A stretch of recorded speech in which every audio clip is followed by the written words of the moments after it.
Hey, ScouterStan. You know, the Scoutmasters Conference is almost exclusive to a troop because of the Scoutmaster. But it can be, the concepts can be used for packs and crews. So this can be used regardless. So if you're a den leader of a pack, in a pack, you can use these also. This totally fine.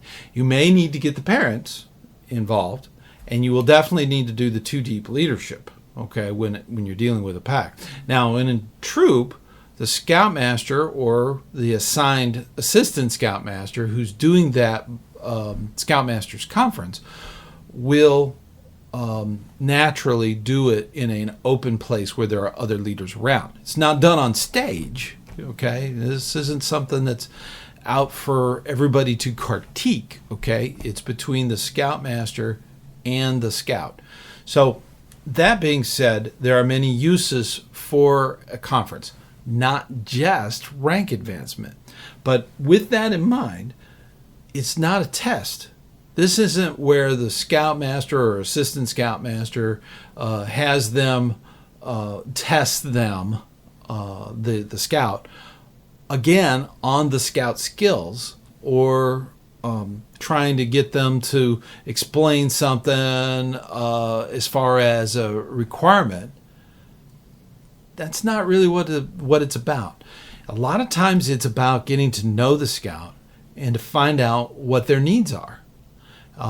This is all covered within the training that goes on with being a Scoutmaster. So if you're a Scoutmaster or an assistant Scoutmaster, definitely do training. Now, it's okay if you're in a pack to go ahead and do the Scoutmaster training.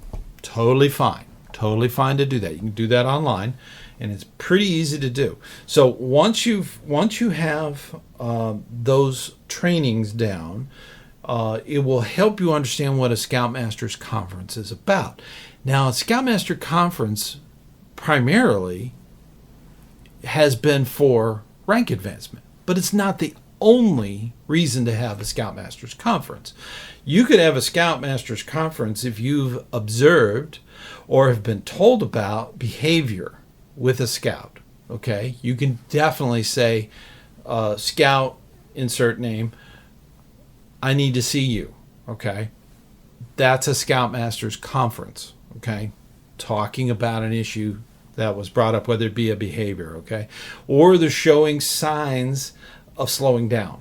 Okay, they were trugging along and they got to tenderfoot, and all of a sudden second class came along and they stopped. They stopped coming to meetings, or they stopped doing their achievements.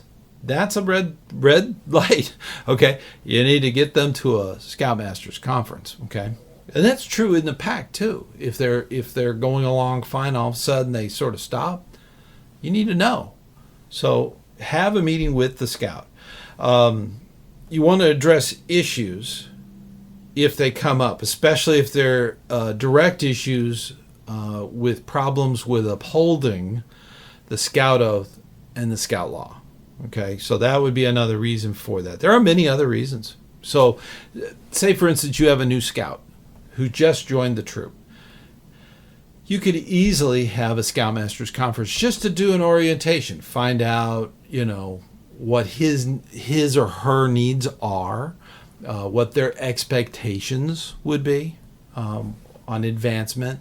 These are things you could work out.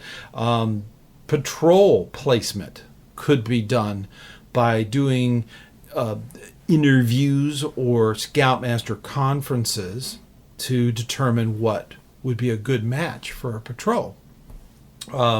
There's all kinds of special updates. If you have them working on a special project, or they are doing outside the units, they're doing work outside the unit, that could easily be a reason for a Scoutmasters Conference. These are great things that a Scoutmaster can do. Pack leadership can also do it too. So look into it. I know that you do great work for scouting, and I know that your youth really appreciate what you do. So keep up the good work, and I will see you on the trail.